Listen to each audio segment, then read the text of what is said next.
restaurant L'Aqua-Rossa à Francorchamps vous accueille à nouveau du vendredi au lundi. Dans une atmosphère cosy, venez déguster nos délices de saison, comme viande sur pierre, épée de viande aux crustacés, fondu fromage et Mont d'Or, et bien sûr, toujours notre carte de cuisine française et italienne, dont nos fameuses pizzas au feu de bois. Restaurant L'Aqua-Rossa et son chalet d'hiver, rue de Pomard à Francorchamps, à 500 mètres de l'entrée du circuit. Info sur Facebook. Le tour des régions. Et avant les infos de 9h, le tour des régions, nous sommes en direct bien sûr et avec Edith Lambert. Bonjour Edith. Bonjour Patrick, vous avez déjà sorti votre sapin de Noël. Ah oui, on le voit pas. Attendez, oui, est-ce qu'on le voit? Oui, il est caché par mon ciel. Voilà, si je fais ça, c'est mieux pour les auditeurs de Facebook. Alors, ça va Edith? Oui, ça va bien et vous aussi? Oui, très bien. Et on est reparti parce qu'il y a beaucoup de choses. Ben oui, en étalant mes feuilles, je me rends compte que j'ai beaucoup de choses à vous raconter ce matin. 3, 2, 1, on commence, c'est parti. Novembre, évidemment, voit célébrer Sainte-Catherine, c'était le week-end dernier, mais aussi Sainte-Cécile, patronne des musiciens et la musique. L'espace culturel de Trois-Ponts l'a magnifiquement mise à l'honneur ces dernières semaines. Pas un week-end sans aussi bien les artistes de passage que les chorales, harmonies, fanfares locales ne rassemblent autour d'elle. Alors ce sera le cas encore ce week-end. C'est l'Ardennaise de Trois-Ponts qui jouera chez elle samedi 30 à 20h30. Si depuis des années vous êtes fan de la créativité de ces musiciens, cette soirée est la vôtre. Le programme offrira de belles redécouvertes puisqu'il sera composé des coups de cœur qui, au fil des années, ont nourri chaleureusement les applaudissements. Alors notez déjà, si vous aimez l'Ardennaise, si vous aimez Glenn Miller et ses sonorités qui évoquent les années 30-40, le dimanche 12 janvier à 18h, l'Ardennaise sera de retour sur la scène de l'espace culturel à l'occasion évidemment du 80e anniversaire de la bataille des Ardennes et de la fin de la Seconde Guerre. Voilà. Évidemment. Alors pour ce concert du 30 novembre, le prix d'entrée se veut très démocratique, 7 € en prévente, 9 € sur place. Places qui sont à retirer à la librairie Winandi. Pour le concert du 12 janvier, il est déjà possible de retirer ces places. Vous confirmez, Edith? Oui. Ce samedi soir, d'ailleurs, mais aussi au Royal Syndicat d'Initiative de Trois-Ponts, ainsi qu'à la librairie Winandi. Également, un petit coup de fil via le 080 29 24 60 est aussi possible. Tout à fait. Alors, la bibliothèque de Trois-Ponts aime réunir parents et enfants autour du livre. Quoi de mieux que de dédier un petit moment à cela et de convier une conteuse à jouer les entremetteuses. Qui de mieux que Chantal Devillers, cette souffleuse de rêves, cette fileuse de mots, pour tisser des histoires tel un cocon autour de ses petits bouts et de leur papa et maman. Alors rejoignez donc la bibliothèque de Trois-Ponts ce samedi 30 de 10h à 11h pour Samedi les Histoires. Et là encore, on attend vos réservations via le 080 292 462. Alors, peu de marché de Noël du côté de Trois-Ponts, mais toutefois, les plaisirs d'hiver qui s'installent le samedi 7 décembre à l'école de Basse-Baudeux et ce sera à partir de 17h. Alors, comme dans nombre de localités de la région, la bataille des Ardennes n'a pas épargné Trois-Ponts et ses villages.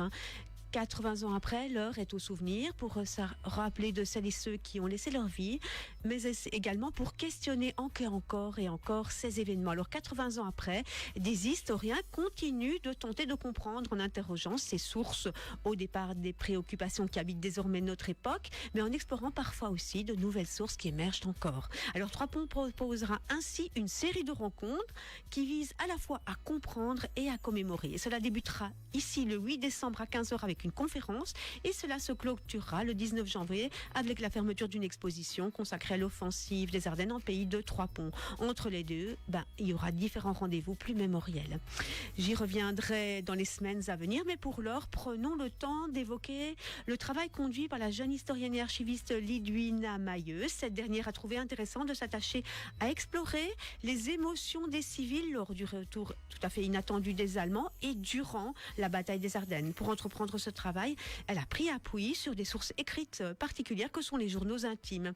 Elle viendra nous présenter le fruit de ses investigations le dimanche 8 à 15h à l'espace culturel de Trois-Ponts. Pour cette conférence, elle n'a pas manqué d'y adjoindre quelques documents propres à notre région afin de rencontrer au mieux nos attentes. Et c'est une activité du Centre culturel Stavelot Trois-Ponts. Tout à fait.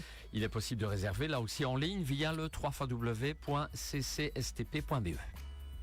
Oui, et aussi par téléphone. Oui, tout à fait, au 0471 226 883. Ouais. Je continue ou il existe également la possibilité de prendre connaissance de l'ensemble des activités liées à ce moment de commémoration par la petite brochure qui est éditée qui sera édité tout prochainement ici dans les jours à venir, qui concerne Trois-Ponts, mais également la Maison du Tourisme Haute-Ardenne s'est proposée de rassembler l'ensemble des activités liées à ces commémorations sur son site. Donc voilà. Et cela concerne évidemment alors les communes de Vielsanne, Gouvy, Lierneux et Trois-Ponts. Voilà. Alors j'enchaîne avec le lundi 9, donc le lendemain de cette conférence, lundi 9 de 19h à 22h à Trois-Ponts. C'est reparti pour les lundis de la forêt et du bois. Saison 3, troisième cycle, 3 mois, donc le mois de décembre, le mois de janvier et le mois de février. 3 lundis, retenez bien les chiffres, le 9, le 20 et le 10, et 3 thèmes. Alors on cherche évidemment à toujours questionner, comme on l'a fait dans la toute première édition, la question de la filière bois. On cherche à questionner aussi les nouveaux services que la forêt rend désormais au niveau de la santé humaine, et on cherche à interroger également les sols forestiers, c'est-à-dire des questions qui concernent l'adaptation de nos forêts au changement climatique et la nécessité de préserver les sols pour que les essences puissent au mieux s'adapter. Voilà. Alors on débutera le 9 décembre avec un thème qui concerne l'architecture et la construction en bois. Rebâtir en bois, regard croisé d'architectes est le titre exact de cette rencontre. Alors la ressource bois de nos forêts, la place et le rôle de l'architecte dans la remise à l'honneur de ce matériau dans nos bâtiments seront le sujet de cette soirée qui sera terriblement inspirante. Nous explorerons le monde de la construction en bois au fil des âges et des cultures. Nous nous attarderons sur aujourd'hui en Belgique et dans quelques régions voisines motivantes comme l'Allemagne, le Grand-Duché, l'Autriche, avec un joli focus sur la singulière Lorraine française. Voilà. Alors pour nous y aider, 3 architectes très engagés venus de chez nous et de Lorraine française nourriront l'exploration. Je les cite uniquement, mais je vous invite vraiment à aller plus loin en consultant la brochure. J'y reviendrai. Jean-Claude Bignon, qui est architecte et technologue à l'Université de Nancy. Norbert Nelles, qui est bien connu dans la région de Malmedy, qui est prof émérite de la faculté d'architecture de l'Université de Liège, notamment, parce qu'il a de multiples casquettes. Et Christophe Aubertin, qui est architecte indépendant d'un groupement d'architectes Studio Lada, et qui fait partie également d'un mouvement particulier qui s'appelle Frugalité heureuse et créative. Voilà, la formule s'organisant en 2 temps, qui n'oublie certainement pas la convivialité. La séance débute à 19h jusqu'à 20h30 avec plutôt des conférences. Donc, une façon de mieux comprendre la problématique actuelle. Et puis, en deuxième partie, après la pause, on focalisera sur un témoignage avec un focus sur la Lorraine française. Et puis, on se retrouve en atelier pour travailler tout cela. Voilà. Et tout ça est précédé également à 18h à 18h50 d'un souper bavardage pour ceux qui le souhaitent. Voilà. Très bien. Et il est possible, là aussi, de consulter le programme très très complet de ces 3 lundis. Oui, j'ai la petite brochure avec moi. Voilà, on la voit sur Facebook. Oui. Et www.ccscp.be/brochure-document pluriel.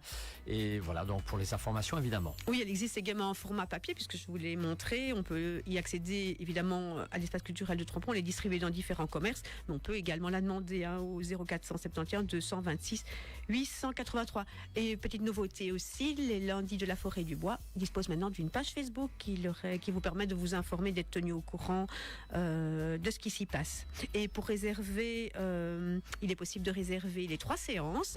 Et d'ailleurs, vous êtes nombreux à le faire. Mais vous pouvez également réserver à la séance qui vous convient le mieux. Voilà. Attention que les places sont limitées vu l'organisation d'un repas et d'ateliers. Donc, prenez-vous-y à temps. Voilà. Pour l'organisation, pour la logistique. Tout à fait. Alors, on termine notre petit tour des régions avec une soirée shakespearienne proposée le 17 décembre à 20h à l'espace culturel de Trois-Ponts toujours. C'est un mardi. Spécialisée depuis de nombreuses années dans la manipulation de marionnettes, la compagnie Point Zéro avait marqué la saison 2021-2022 en proposant une adaptation très libre de l'une des plus célèbres pièces du théâtre élisabétain, Le Songe d'une nuit d'été, écrite par William Shakespeare. Alors Shakespeare, il retrace l'histoire l'histoire de 4 jeunes gens contrariés dans leurs amours qui, à la tombée de la nuit, pénètrent dans une forêt enchanteresse. C'est le royaume d'Oberon, le roi des elfes, de Tanya, la reine des fées. C'est aussi le terrain de jeu de Puck, l'esprit malin de la forêt, qui dans l'ombre observe les jeunes gens égarés et joue avec leurs sentiments. Alors la mise en scène de Jean-Michel Hoppe va loin dans la revisite de l'écriture de Shakespeare. Une vingtaine de marionnettes de grande taille prennent en charge l'ensemble des personnages de la pièce. Le personnage d'Oberon et de Tanya semble régner sur le monde de la fête, tous deux guidés par les basses et la rythmique envoûtante de la musique techno-trance. Quant au personnage de Puck, il apparaît torse nu, cuir et piercing, excite les colorettes et les pourpoints et le vouvoiement. La compagnie Point Zéro relook le théâtre shakespearien et interroge le sentiment amoureux aujourd'hui et sous toutes ses formes. Voilà, avis aux amateurs. Et cette pièce est nommée au prix Materlinck de la critique 2022 dans la catégorie meilleure création artistique et technique. Voilà un tout beau programme. Voilà qu'il fallait souligner. Et là aussi, on réserve encore sur le site du Centre culturel. Exactement. Trois ponts, ccstp.be. Et alors le 080 88 05 20. Prévente, 18 €, c'est bien cela c'est ça, tout à fait. Et 20 € sur place, tout sur à réservation. Fait. Voilà. Et je vais m'arrêter là. Et je reparlerai de Noël au théâtre. Lors du prochain passage, ce sera dans 15 jours évidemment. Exactement. Avant les fêtes. Ok, il y avait de quoi faire. Oui, j'étais un peu vite. J'ai eu l'impression de prendre c'est bien parce qu'on est dans le timing, c'est pas plus mal. Il nous reste 30 secondes avant l'arrivée des infos, c'est ce qu'il fallait. Parfait. Voilà. Rien à rajouter, Edith ? Préparez bien les fêtes, puisque je suppose que les sapins de Noël... Avant Noël et avant la fête de fin d'année. Mais les sapins de Noël vont émerger de partout. Il y en a déjà pas mal, j'en ai déjà vu quelques-uns. Des illuminations. Il y a au moins 15 jours qu'on voit déjà des illuminations. On a besoin de lumière. De lumière, exactement. Allez, je vous laisse retourner à votre travail. Certainement. Et on vous laisse passer une bonne journée. À tout bientôt. Merci beaucoup. Et dans un petit instant, les infos de 9h. À tout de suite.